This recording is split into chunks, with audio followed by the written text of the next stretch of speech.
はい、国産食堂のとじです。今日はですね、じゃがいもの付け合わせ料理で僕が激推ししたいものを紹介したいと思います。これはじゃがいものピュレという付け合わせで、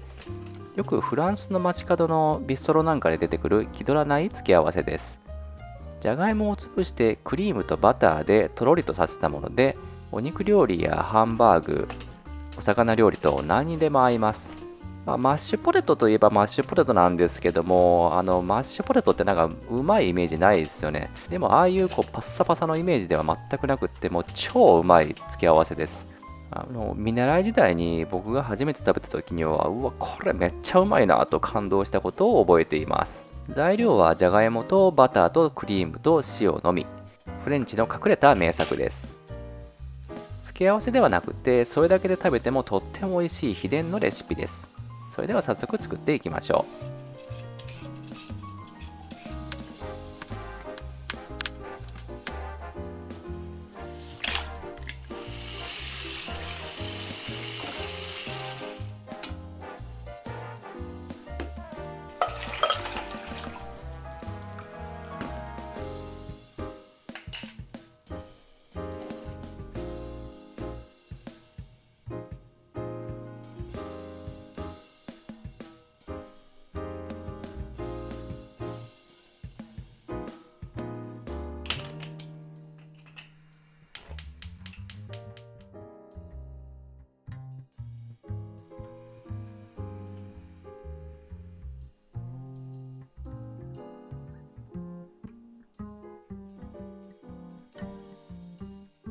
はい、ここまででちょっとコツが2つほどありますので紹介しますね。まず1つ目は、じゃがいもを塩水で茹でるっていうことですね。後から塩を足すよりも初めから塩を入れた状態で茹でてやった方が美味しく仕上がります。ちょっと理由はよくわかんないんですけども、その方が美味しく仕上がります。そしてもう一つは強火でグラグラグラっと茹でるのではなくて、弱火でじっくりと火を入れていくっていうことですね。沸くまでは別に強火でいいんですけども、そこからは弱火に落としてやらないと、周りだけが煮崩れたみたいな感じになって、中はジャリジャリみたいな、そんな感じになってしまいますので、じゃがいもは弱火でじっくりと火を入れていくと、そんな感じにしていくと美味しく仕上がります。で、30分ほど経ちましたら、爪楊枝を刺してやって、スッと入れば火が入っています。この時にまだちょっと中にちょっとグッと当たるような感じがあったら、少し時間を延ばしてやれば大丈夫です。では、ここからまたテロップに切り替えます。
最後までご視聴いただきありがとうございます。